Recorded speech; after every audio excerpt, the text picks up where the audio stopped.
Okay, so jumped ahead of me.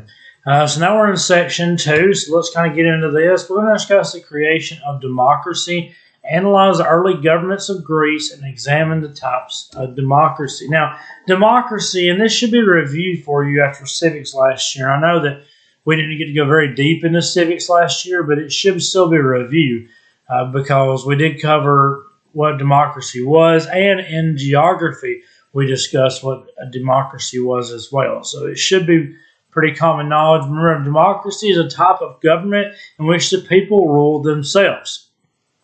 It was born in Athens, Greece, but that wasn't always the type of government that they had. And we'll kind of get into democracy in a few minutes, what it is. In early Athens, they were ruled by kings. Now, the problem with this is that the rich people didn't really like the kings that were ruling. They wanted to have power, and so they overthrew the government and formed an aristocracy, or a government ran by aristocrats, which were rich landowners. Now, this oligarchy that was created by the aristocrats is a government in which only a few people have power, basically the rich people. Common people have little say in government ran by aristocrats. There's really nothing they could do. They wasn't allowed to have any opinions about nothing or have any say about it. The aristocrats, the rich landowners, controlled everything. And the rich landowners' justification for this was, we own the land, so we need to make decisions about what happens with the land. In the 1600s, a group of rebels tried to overthrow the aristocracy.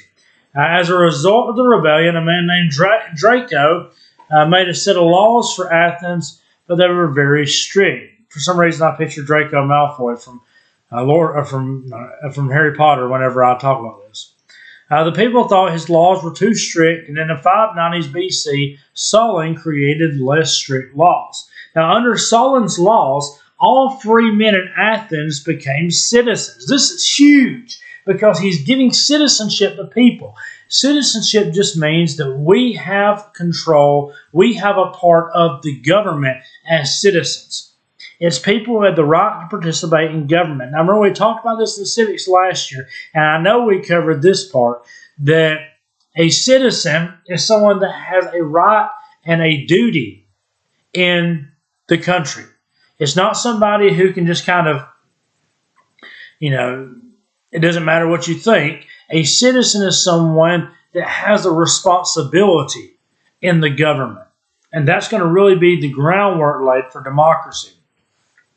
The people of Athens didn't like the aristocratic rule, so a man named Pisistratus overthrew the aristocracy and became the leader.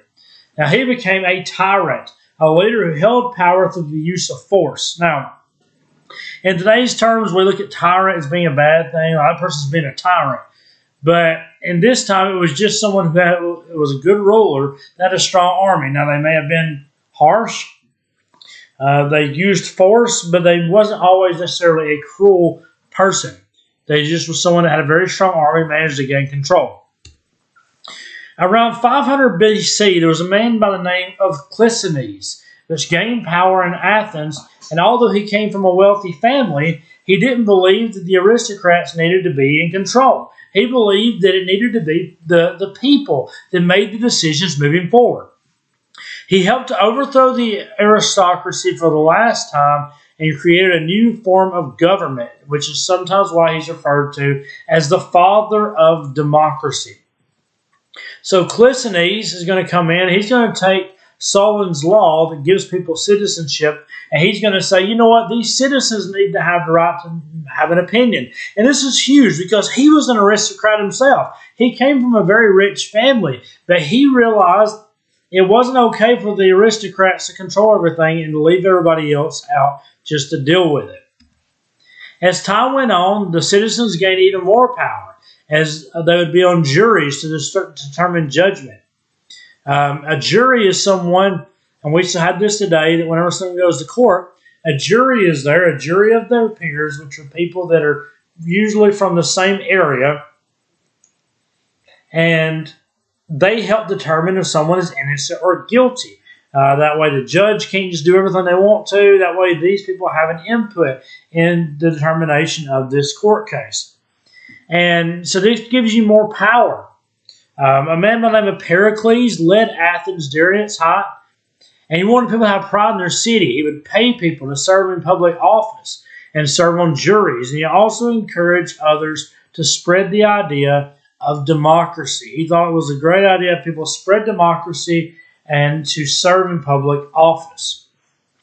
Now here's a quote from Pericles. What you leave behind is not what is engraved in stone monuments, but what is woven into the lives of others. I thought it was a really good quote because it's saying here, look, what you leave behind is your legacy.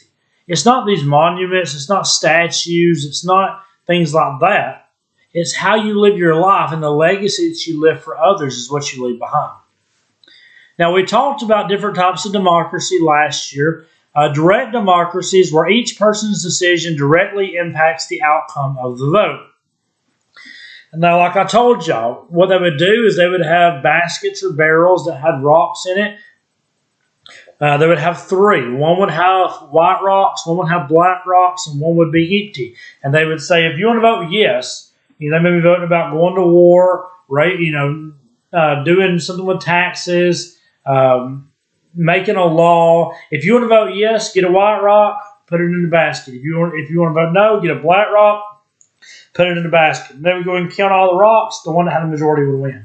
That's the idea. It's very similar to the way we do school elections, where we're like, if you want to vote for so-and-so, raise your hand. If you want to vote for so-and-so, raise your hand. Okay, so-and-so wins. That's kind of how we do it in school elections as well. And that form, even though you're voting for representatives, that's the idea of a direct democracy. In our government, we vote for people to represent us, and so we're voting for individuals. So we have a form of direct democracy voting for them, but our government is established as a republic or a representative democracy where we vote for people to go to Congress, to go to the White House to support us, and to make laws and things that represent us. In Athens, they would meet together and discuss ideas and vote on them. They would do basically what Congress does now. They would get together and they say, hey, I think this would be a law. I disagree, and this is the reason why. They would argue about it for a little while, and then they would take a vote on it. If it voted yes, it passed. If it voted no, it didn't. The United States is too large for a direct democracy, so instead the Founding Fathers created a different type of democracy, which is a representative democracy that I just mentioned, or a republic. Citizens elect officials to represent them in the government. Americans don't vote on each law that comes up. They trust their representatives in Congress to do that for them. So Americans don't just vote on everything that comes up. They are, there's some laws, there's some amendments and things that they do actually pass down to us and say, if you want it to be legalized, we're going to pass an amendment and you can vote yes on it or no. But for the most part, there's a lot of laws that are passed all the time that we have really no say in, other than the fact that we vote for people to represent us in Congress and make those decisions for us. So that brings us to the end of Section 2, kind of gives you an idea about democracy and kind of how all that works. And as we continue to move forward, discussing Greek history.